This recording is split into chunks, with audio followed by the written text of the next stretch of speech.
Եվրամեդիա 24-ը շարունակում է իր աշխատանքը, մեր տաղավարում այսօր զրուցելու եմ Հայ-Աքվե նախաձեռնության խորհրդի անդամ միջազգայնագետ Արմեն Մանվելյանի հետ։ Բարև ձեզ, պարոն Մանվելյան։ Բարև ձեզ։ Շնորհակալություն, որ հրավերություն ունեցիք։ Ես եմ շնորհակալ հրավերքին։ Պարոն Մանվելյան, սկսենք նրանից, որ օգոստոսի 2-ին կգումարվի 9-րդ գումարման ազգային ժողովի առաջին նիստը։ Այդ ձեր սպասումները, ինչպիսի տպավորություններ ունեք այս նորընտիր խորհրդարանի մասով, ինչպիսի խորհրդարան ունեցանք մենք հունիսի 7-ից հետո, եւ ինչ սպասել նրանցից առհասարակ, որովհետեւ իսկապես բարդագույն ժամանակներում ենք ապրում եւ բարդագույն ժամանակներում ձևավորվեց նորընտիր խորհրդարանը։ Նայեք, մենք գործում ենք մի խորհրդարան հետ, որը ձևավորվեց հունիսի 7-ին տեղի ունեցած ընտրություններով, ինչպես դուք նշեցիք, բայց որը իմ խորին համոզմամբ անցել է զանգվածային կեղծարարությամբ։ Այսինքն այս մարդկանց հավաքած 49 ու քանի տոկոսը ինքը չի արտահայտում այն իրավիճակը, որ կա հողի վրա։ Ու այդ զանգվածային կեղծարարություն չի տեղ ունեցել այդ օրը, երբ որ ինչ-որ ձայներ են լսել, դա ունեցել բավական երկար ժամանակ։ Սկսած նրանց, որ մոտավորապես 700 ընդդիմադիր ակտիվիստա ձերբակալվել, տասնյակ ընդդիմադիր քաղաքական գործիչներ են ձերբակալվել, ընդդիմության հիմնական ուժի ղեկավար Սամվել Կարապետյանը եղել է տնային կալանքի տակ, նույնիսկ մի օր հնարավորություն չի ունեցել գնալու ինչ որ մի մարզում ընտրողների հետ հանդիպելու։ Ու սենց տասնյակ դեպքեր ընդդիմադիր ուժերի շատերի շտաբերը ուղղակի շրջափակված են եղել, բարբերաբար հարձակումներ են տեղ ունեցել։ Էլ չեմ ասում այդ օրը, ասենք թե բանակի քվեարկությունը, որը տեղել է ինչ որ տեղեր մինչև ժամը 12-ը։ Ու սենց շարունակաբար, այսինքն այս ամենը կարելի է անընդհատ շեշտել նշել։ Սա հետագայում շարունակվել է, երբ որ կենտրոնական ընտրական հանձնաժողովը փաստորեն դուրս թողեց ընտրություններից Բարգավաճ Հայաստանը, որը հաղթահարել էր 4%-ի շեմը։ Բայց չնայած դրան, ասում են պարզ ճակատով, ասում են, որ լեգիտիմ են, արդար են եւ այլն։ Ցանկացած ստախոսություն կենտրոնական ընտրական հանձնաժողովի մյուսները ասում են պարզ ճակատով, բայց փաստը մնում է փաստ, չէ՞ որ 3 ընտրատեղամասերում ընտրություններ չեղարկեցին զուտ նրա համար, որպեսզի Բարգավաճ Հայաստանը դուրս մնա, ու ինքը դուրս է մնաց։ Հետաբար այս խորհրդարանը ձևավորվել ընտրակեղծարարության կենտրոնական ընտրական հանձնաժողովի կողմից իրականացած խախտումների նորից հիշելով այս ընտրությունների գիշերը ժամը 2-ին ընտրակրվեների հաշվարկման գործընթացը կանոնեցնում են առավոտյան նոր շարունակելու բանով եւ այլն եւ այլն, այսինքն այնքան են այս դեպքերը, որ sense կարելի է անդադ հիշատակել, որ իսկ չի, այսինքն մենք գործ ունենք մի խորհրդարան, որը հենց այդ ընտրակեղծարարությամբ ընտրվել է։ Պլյուս դրան գումարվել է կենտրոնական ընտրական հանձնաժողովի կողմից իրականացված քայլը, որով դուրս է մղվել Բարգավաճ Հայաստանը, նաև սրան գումարեմ եւս մի բան, որ ասում եմ պարտադիր կերպով ասել, սա նաև այս խորհրդանը ձևավորվել նաև մեր սահմանադրությունների կողմից այն մարդիկ, ովքեր գրել են սահմանադրություն, տեղ ունեցած հանցավոր անպատժելիության արդյունքում, ինչ ասել է հանցավոր անպատժելություն, որ իրանք հնարավորություն տվել են քաղաքական ուժին, կարևոր չի թե դա որ ուժն է, որը ունի ընդամենը 49%, խորհրդանում ունենալ շատ ավելի տոկոս, որովհետև այսպես կոչած չանցածների ձայները գումարվում են հաղթողներին, ինչը նորից ընտրության ժողովրդավարության հիմքերի բացարձակ ծաղրանք է, այսինքն երբ որ դու գնում ես ընտրություն ես ձայն ես տալ, ասենք թե այն քաղաքական ուժին, որի ընդդիմադիր ելնելով քո ընդդիմադիր հայացքներ, բայց արդյունքում քո ձայները գնում են իշխանությանը։ Սա արդեն այս ընտրակեղծարար գործընթացին գումարվում է նաև սահմանադրական կեղծարարությունը, որը ժամանակին դեռ տարիներ առաջ համապատասխան անձին գրել են այս սահմանադրությունը, խայտարակ սահմանադրություն, որը հնարավորություն է տվել գործող քաղաքական ռեժիմին սիստեմատիկաբար, պարբերաբար պահել իր ուժը, օգտագործել իշխանական ռեսուրսները եւ անընդհատ լինել իշխանության։ Շատ լավ։ Պարոն Մանվելյան, տեսնում ենք, որ զուգահեռաբար այս իրականությանը տեղի են ունենում, շարունակվում են ուրեմն ընդդիմադիր կեցվածք ունեցող մարդկանց նկատմամբ ամենատարբեր ռեպրեսիոն բնույթի գործողությունները, կալանավորումները, ընտրակաշառք ստանալու գործերով, պարոն Աշխարհյանի դեպքը ամենավառ օրինակն է վերջերս տեղի ունեցած, բայց զուգահեռաբար Նիկոլ Փաշինյանն այսպես հայտարարում է, որ ներքաղաքական կայունություն կա մեր երկրում։ Արդյոք այս ամենին եթե զուգորդում ենք իրար, ինչ որ հակասական պատկեր չի ստեղծում մեր երկրի ներքաղաքական պատկերի շրջանակներում։ Չէ, նայեք, դուք մի սպասեք, որ ներքաղաքական իրավիճակ անդադ պիտի բորբոքվի ու տենց բան։ Ինքը կարա պայթի մի պահ, մի օր, մի քանի օր տևի դա։ Բայց դա կարող է այնպես պայթուն լինի, որի արդյունքում շատ բան փոխվեն, որը կարող է բերի շատ դառն հետևանքներ հենց Հայաստանի Հանրապետության համար։ Նենց չէ որ այդ պայթունը ինչ-որ դրական բանի կարող է բերել։ Դա կարող է շատ վատ հետևանքներ լինել։ Չմոռանանք մենք թշնամիներով շրջապատված պետություն ենք։ Չմոռանանք որ այդ թշնամիները ամեն օրվա ռեժիմում ամեն օր բացում են եւ Ադրբեջան հոխորտում Հայաստանի հասցեին։ Հենց բառացիորեն մի քանի օր առաջ այդ հոխորտանքը նորից լսում էինք, որ իրանք երբեք չեն ներելու Հայաստանին, երբ Հայաստանը ֆաշիստական պետություն է։ Բայց զուգահեռաբար ասում են խաղաղության դարաշրջան։ Եվ այլն, այսինքն այս ամեն մեկը հասկանում է, որ այս այսպես կոչված խաղաղությունը ինքը խաղաղություն է փոթորիկից առաջ։ Հիմա դա որտուց կլինի Հայաստանի ներսից արտաքին ճնշումների արդյունքում կլինի, ես չգիտեմ, բայց հստակ է, որ իրավիճակը շատ բարդ է, եթե չասենք շատ վատ։ Ինչը նաև արտահայտում է արտաքին ճնշումներից, որ անդադ Հայաստանում կա, իսկ Հայաստանը այնքան թուլացած է, որ ով ուզում է, ասում է Հայաստանը պիտի սա անի, հետո սա անի, մեծ հանրակրվե անի, սրա համար մի հատ հանրակրվե նրա համար անի, այսինքն սա ցույց է տալ ընդհանուր երկրի ինքնիշխանության, այսինքն ընդհանուր Հայաստանի Հանրապետության սուվերենության պակասի մասին կամ ավելի շուտ դրա լրիվ լուծարման մասին։ Կհիշեք որևէ դեպք ձեր գիտակից կյանքի ընթացքում, որ ընտրություններից հետո նմանատիպ ռեպրեսիոն բնույթի գործողություններ են տեղի ունեցել, նմանատիպ եւ այսչափ գործողություններ։ Նայեք, sense բանը իսկապես երբեք տեղի չէ։ Չնայած 96 թվականի ընտրություններից հետո տեղի են ունեցել, ճշմարտության ասենք, որ այն ժամանակ էլի massայաբար ընդդիմադիրներին ձերբակալում են, որտեղ էլի 96 թվականի ընտրությունները տեղի ունեցան massայական կեղծարարության արդյունքում։ Եվ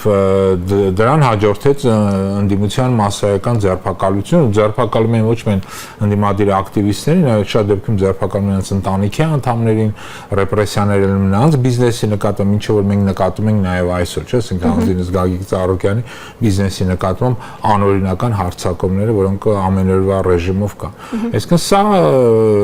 բայց սա իհարկե ծավալով աննախադեպ է, շատ ավելի մեծ է եւ սա չի կարող անհետևանք լինել։ Ոնց որ 96 թվականին շատերին թվում էր իրանք ընտրությունները կեղծեցին վերջը հաջորդ 5 տարին հանգիստ կարող են իշխել, բայց հիշում ենք էլի։ Այո։ Ինչ տեղ ունեցել։ Պարոն Մանվելյան, անդրադառնանք հայ-ռուսական հարաբերություններին, առնվազն ինչ ունենք այսօր հողի վրա եւ ինչ սպասել։ Տեսնում ենք լարվածությունը չի նվազում, եթե ոչ ավելանում է։ Նայեք, հայ-ռուսական հարաբերությունները հենց այն քաղաքականության հետևանք է, որ սրանք վարում են։ Երբ իրենց թվում է, որ իրենք այնքան խելոք են, ճակերտավոր ասած, որ կարող են եւ գնան, ասենք, թե օրենք ընդունեն, որ Հայաստանը պետք է դառնա Եվրամիության անդամ, չէ, ազգային ժողովի մակարդակով օրենք են ընդունում, երբ որ իրենք հենց մեծամասն եւ ասեն, չէ, մենք մնում ենք ԵԱՏՄ-ի մեջ, բայց ձգտում ենք դառնանք Եվրամիության անդամ, հատկապես հիմա, երբ որ կա Եվրամիություն Ռուսաստանից պատերազմ, փաստացի Ուկրաինան պատերազմը գնում Եվրամիության եւ Ռուսաստանի միջեւ։ Եվ այս պայմաններում փորձել վազվզել, մեկ գնալ նրանց հետ ինչ-որ պայմանագրեր ստորագրել, ասել չէ մենք Ռուսաստանից շարունակում ենք լավ հարաբերություններ, առևտրային հարաբերությունները անելու ենք Ռուսաստանի հետ, իսկ քաղաքական հարաբերությունները զարգացնել են Եվրամիության։ Տենց չի լինում։ Քաղաքականությունը, տնտեսությունը իրար հետ փոխկապակցված է։ Դու չես կարող մեկի հետ առևտուր անես, բայց ասենք թե քաղաքական առումով փորձես գնաս այլ ճամբարում խաղաս։ Սա ունենում է հետևանքը, որ այսօր ունի։ Եվ այն պատժամիջոցները փաստացի որ Ռուսաստանը կիրառում է Հայաստանի նկատմամբ, սա այդ այսօրվա գործող քաղաքական ռեժիմի քաղաքականության արդյունքն է։ Ճիշտ է, ցավոք սրտի դրանից տուժում է հասարակ հայ քաղաքացին, գյուղացին, գյուղարտադրողը, մթերք արտադրողն է դրանից շատ մեծ տուժում։ Բայց հասցեատեր այս ամենին հենց այսօրվա իշխանություններն են հանձինս այն մարդու, որը ինքը իրեն հռչակել է վարչապետ։ Պարոն Մանվելյան, անդրադառնանք նաև վերջին կառավարության նիստին։ Այդ ժամանակ Նիկոլ Փաշինյանը հայտարարեց, որ Հայաստանի Հանրապետությունը Հարավկովկասյան երկաթուղու հարցով պատրաստ է դիմել միջազգային արբիտրաժ, զուգահեռաբար Ռուսաստանի կողմից էլ հնչեցին հայտարարություններ, որ եթե Հայաստանը միակողմանի, այսպես վերանայի այդ պայմանագիրը, ապա ռուսական կողմը կպահանջի փոխհատուցել ներդրումները։ Այ ինչի մասին են այս հայտարարությունները եւ ինչ սպասել առհասարակ այս թեմայի մասով։ Այս մարդիկ սեփական իշխանությունը պահելու համար ոչ մի, ասենց ասեմ, զսպանակներ չունեն։ Իրանց ամենքեր պետք է այդ իշխանությունը պահել եւ ցանկացած ինչ որ գործողություն ունենալու թվում է թե իրենց իշխանությունը կամ իրենց հարստացումը իրենք անում են, այսինքն գողանում են Գագիկ Ծառուկյանի սեփականությունը առանց դատ ու դատաստանի, առանց դատանի որ ցեվը ճռը արդեն հայտարարեն վերջ սա մերն է։ Հիմա ու դա թաքցնելով իբր թե սա պետականացնում ենք անվան տանք, որը նույնպես կարող է ունենալ միայն դատարանների որոշումը, որոնք եւ չկա։ Եվ նույնը տեղի ունենում Հեծի հետ տեսանք։ Հեծի հետ, հա, հեծի կառավարումը վերցրեցին ճիշտ է, սեփականացնել չեն կարողանում, բայց կառավարումը վերցրել են իրենց ձեռ։ Հիմա նույնը փորձում են անել Հարավկովկասյան երկաթուղի հետ կապված կամ Հայաստանի երկաթուղի հետ կապված, որ ընդհանրապես աբսուրդի ժանրից է, որովհետև Հայաստանի երկաթուղին դա ասենց ասեմ մի գծային երկաթգիծ է, որը տնտեսական առումով ոչ մի արդյունավետություն չունի, այսինքն դրա վրա բիզնես անել ոչ ոք չի կարող, որովհետև բայց պահելը դրա ահռելի ծախս է արժանանում։ Ոնց որ նույն հեծը ես ժամանակին ասում եմ, հեծը վերցնել կարան, բայց կարան արդյոք պահել, որովհետև անդադ ներդրումներ է պահանջում, նույնն էլ երկաթգիծ է, ինքը եկամտաբեր չբերող համակարգ է, ու առավելևս եկամտաբեր չի հիմա, որովհետև նախկինում երբ որ ասենք զոդի հանքը աշխատում էր, ինքը միայն տարեկան 1.5 միլիոն տոննա ապրանքեր տեղով գնում եւ դա երկաթգծի աշխատանքին ծանրաբեռնվածությունը ավելացնում էր եւ որոշակի ֆինանսներ էր։ Բայց քանի որ հիմա սրանց նաեւ թեթև ձեռքով զոդի հանքը աշխատում էր հնարավորության հազիվ 15-ից 20%-ի պայմաններում, երկաթգծի աշխատանքն էլ էականորեն նվազել։ Այսինքն ինքը ընդհանրապես դարձել է վնասով աշխատող համակարգ։ Հիմա ուզում են սրանք վերցնեն, թող վերցնեն։ Չեմ կարծում ռուսները այդպես հատուկ հայկական երկաթգծի համար աչքերը քորացել է։ Բայց մյուս կողմից իրենք ճիշտ են ասում, իրենք ահռելի մեծ ներդրումներ են, որովհետև պահել երկաթգիծը դրա համար պետք են մասնագետներ, պետք են ինժեներներ։ Ռեսուրսը բավականին մեծ է։ Դու Հայաստանը չունի ոչ այդ մասնագետները, ոչ այդ ռեսուրսը։ Պլյուս երբ որ Հայաստանը կոնցեսիոն կառավարում էր տալիս երկաթգիծը Ռուսաստան, այնտեղ կոնցեսիոն կառավարման մեջ կային պայմաններ։ Օրինակ պայմաններից մեկն է, որ աշխատակազմը պետք է պահպանվի։ Այնտեղ մոտավորապես 3000-ից ավել մարդ է աշխատում։ Իսկ ցանկացած մեկը որ գա ու փորձի սա կառավարել արդեն կոմերցիոն առումով, ապա առաջին բանը որ կանի, աշխատակազմը 2/3-ին աշխատանքից կհեռացնի։ Որտեւ այսօր այս փոքր երկաթգծին այդքան մեծ աշխատակազմ պետք չի, ցանկացած մասնագետ դες կարող դա բացատրել։ Պարոն Մամեդյանի, վերջը Հայաստանը երբ կկողմնորոշվի իրեն արտաքին քաղաքականության մասով, ի վերջո Եվրոպա թե Ռուսաստան, երբ կգա այդ երջանիկ օրը, երբ կհասկանանք թե ինչի մասին է Նիկոլ Փաշինյանի վարած քաղաքականությունը։ Նայեք, շատ կարևոր հարց եք տալի, բայց որին ասենց մի բարբերությամբ դժվար է պատասխանել։ Փորձենք հասկանալ ձեր Հիմա նայեք խնդիրը ինչու՞մն է։ Մենք պետք է հասկանանք որտեղ մեր տնտեսական շահերը, որտեղ քո քաղաքականությունը կախված է քո տնտեսական շահերից, ում հետ ես դու առևտուր անում, ում հետ քո առևտուրը ունի հեռանկար, զարգացման հեռանկար եւ այլն եւ այլն։ Սա շատ կարևոր է այս հարցի պատասխանը։ Նշի, որ այս պահին մեր առևտը հիմնական առևտրային գործընկերը դա ԵԱՏՄ-ն է, Ռուսաստանի Դաշնությունը։ Ինչու ԵԱՏՄ-ը Ռուսաստանի Դաշնությունը, որովհետեւ Հայաստանից պատրաստի ապրանք գնում է այնտեղ։ Օրինակ Հայաստանի շատ մեծ է նաև հանքահունքային ապրանքի արտահանումը, որ հիմնականում գնում է դեպի Չինաստան, բայց հանքահունքային արտադրությունը քեզ աշխատատեղեր չի ստեղծում, ստեղծում է շատ քիչ։ Այսինքն եթե նայում ես ֆինանսական իր ծավալը, ահռելի ֆինանսական ծավալը, բայց երբ որ դու համատում ես իր ստեղծած աշխատատեղերին, դա շատ քիչ է։ Օրինակ գյուղատնտեսության մեջ երբ որ դու ներդրում ես անում, ինքը բերում է ահռելի թվով աշխատատեղեր։ Եվ այս մի շարք ուղղություններով, երբ որ դու արտադրանք ես արտադրում,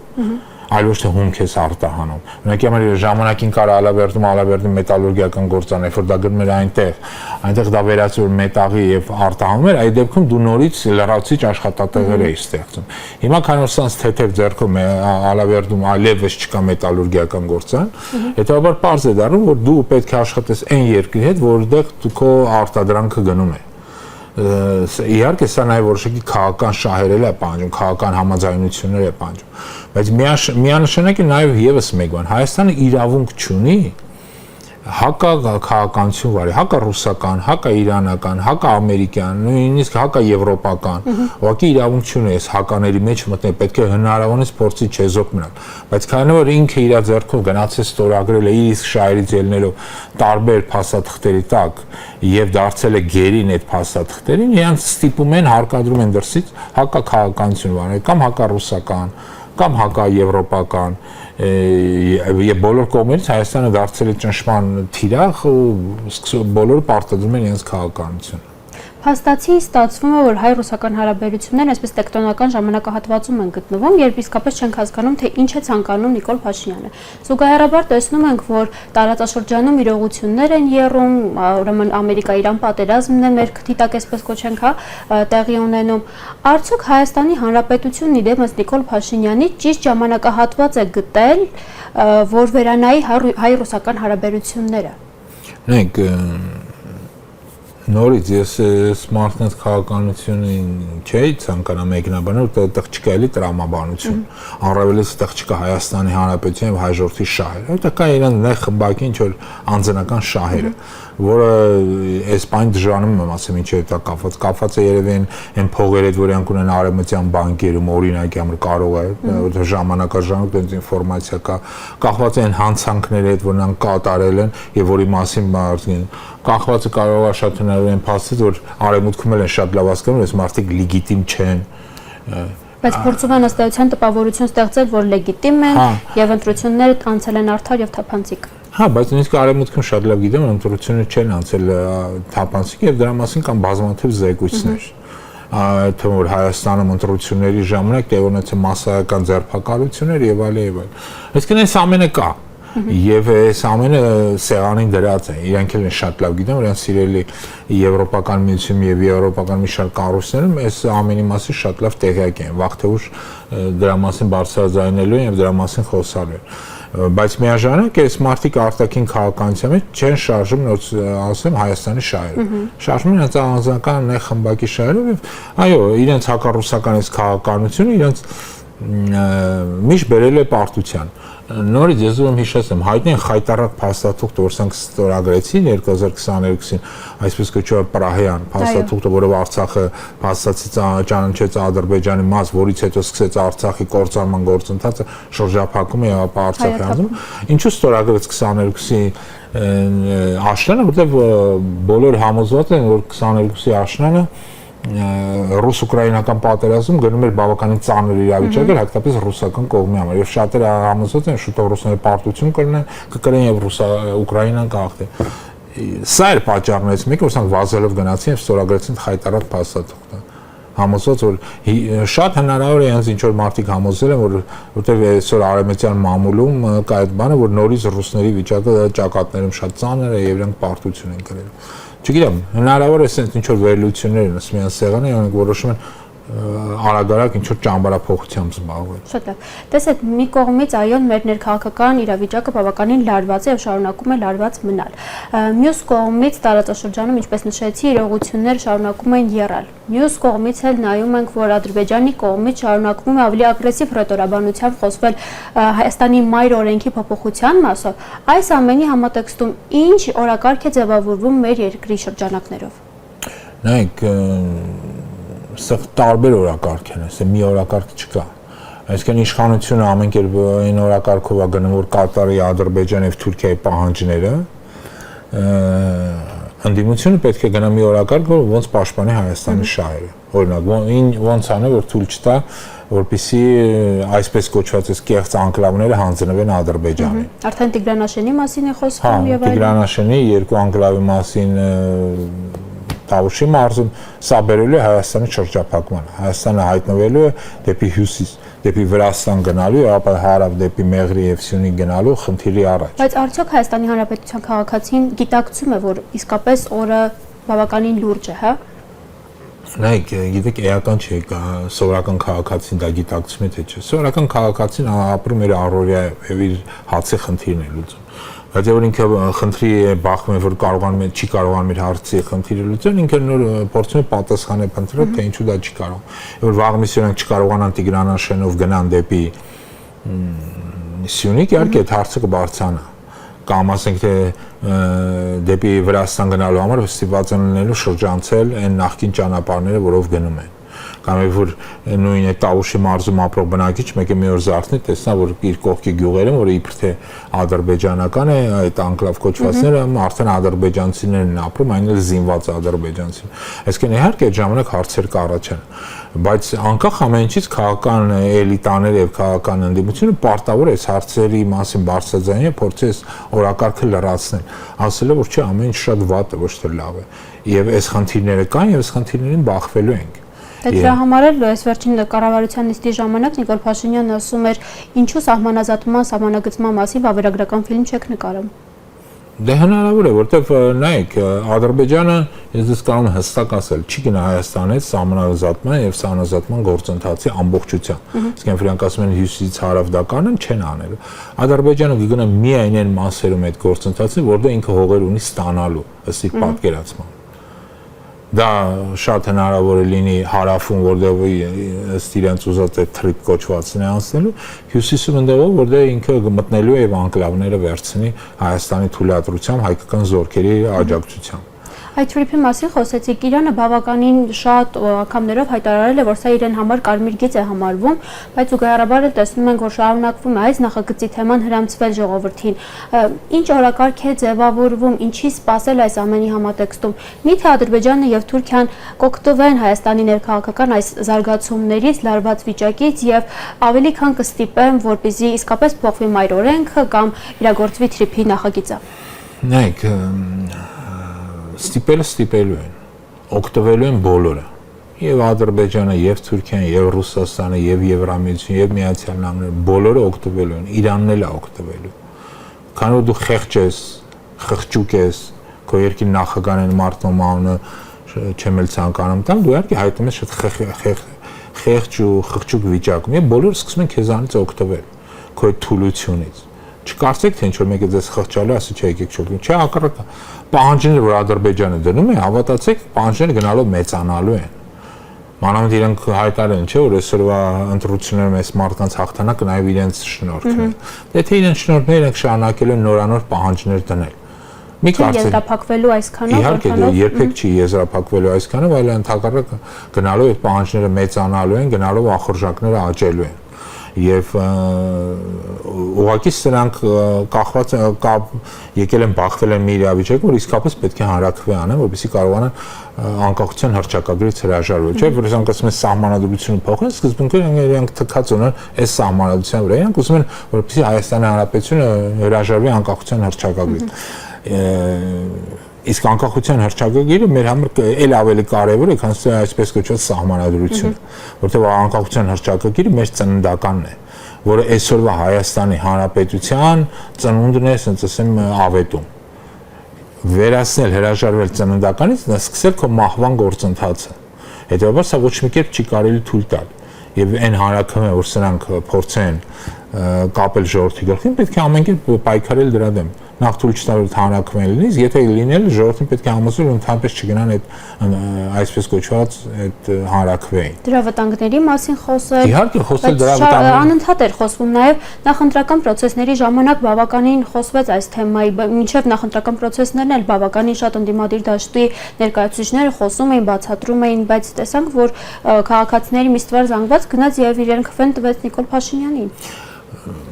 Շատ ճիշտ եք նկատել եւ սա նաեւ խոսում է այն մասին, որ երբ որ դու ունես աբսոլյուտ իշխանություն, իսկ այսօրվա իշխանությունները ունեն բացարձակ իշխանություն, վերահսկում են ամեն ինչ։ Գործադիր, օրենսդիր, դատական մարմինները վերահսկում բոլոր լրատվամիջոցներն ու նկատում հեռուստաընկերությունը, բոլոր հեռուստաընկերությունները այս վերահսկողության ներկա են, որոնք հանրապետական սփռում ունեն։ Եվ իրենց այսպես ասեմ լրատվական ռեսուրսը մի քանի անգամ ավելի մեծ է եւ այդ ռոպագանդան աշխատում է։ Դուք մի թերագնահատեք ռոպագանդան, ինքը շատ մեծ ուժ ունի եւ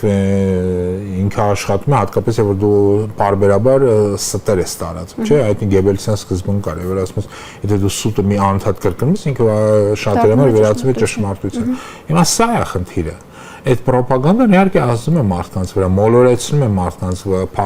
վախենում են մարդիկ այդ այսպես կոչված պատերազմի ստվերից են վախենում։ Պլյուս նաև այս մարդը փորձում է իր իմիջը ներկայացնել որպես սովորական ժողովրդի ծոցից դուրս եկած, ինչպես ասում են, մարդ, որը իսկ ցավոք պատմություն ցույց է տալիս, որ այն այսպես կոչված ժողովրդի ծոցից դուրս եկած լիդերները որ կան, միշտ բերում են երկիրը կատաստրոֆա, չէ՞, ասենք լինի, չգիտեմ, Ներոնը, որը ժամանակին համարում էր ժողովրդի ծոցից դուրս եկած կայսրը բերեց Հռոմի կործանմանը եւ ոչնչացմանը, կամ ասենք Ադոլֆ Հիտլերը, կամ չգիտեմ ասենք թե Մուսոլինի, որոնք նույնպես այսպես կոչված ժողովրդի ծոցից դուրս եկած լիդերներ են։ Պարոն Մամելյան, եւ խնդրեմ դες մեկնաբանեք հետեւյալը. եթե Աստված մի արածցե փոխվի սահմանադրությունը եւ Հայաստանը հրաժարվի անկախության հռչակագրից,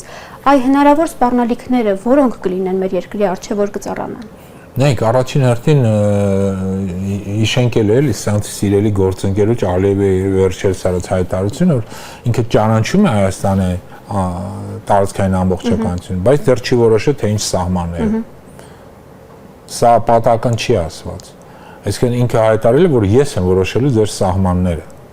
Եվ այն հավակնությունները տարածքային, որ կա Հայաստանի հանդեպ, հստակ կերպով դրվելու է Հայաստանի առաջ։ Այս ձեր սահմանները կարող են լինել, չգիտեմ, Երևանի եւ նրա շուրջ լինեն, ասենք թե պետք է վերադարձնեք Վարդենիս իր շրջապատով մինչև Սևան, տարբեր պահանջներ կարող լինեն, տարբեր եւ չզարմանաք, որպեսզի տարածքային պահանջները նաեւ Թուրքիան դնի Հայաստանի առաջ եւ այլն եւ այլն։ Այսինքն անկախության հռչակագրից հրաժարումը բերելու են այն իրավիճակին, որ քո սահմանները դադարելու են գործել նենց ոնց որ կային։ Հայաստանի Հանրապետությունը որպես պետություն կդադարի գործել այսինքն։ Նայեք, որպես վերջին հետևանք կարող է նաեւ դրանել հանգի։ Եթե այս մարդկանց ձեռը չբռնվի եւ սա շարունակի այս գործընթացը, դա կարող է նաեւ հանգեցնել դրան։ Դա էլ չեն կարող բացառել։ Շնորհակալ եմ զրույցի համար, պարոն Մամելյան։ Ես եմ շնորհակալ հրավերքի համար։ Իսկ ես հիշեցնեմ, որ զրուցում էի Հայաքվե նախաձեռնության խորհրդի անդամ, միջազգայնագետ Արմեն Մամելյանի հետ։ Շնորհակալություն մեզ հետևելու համար։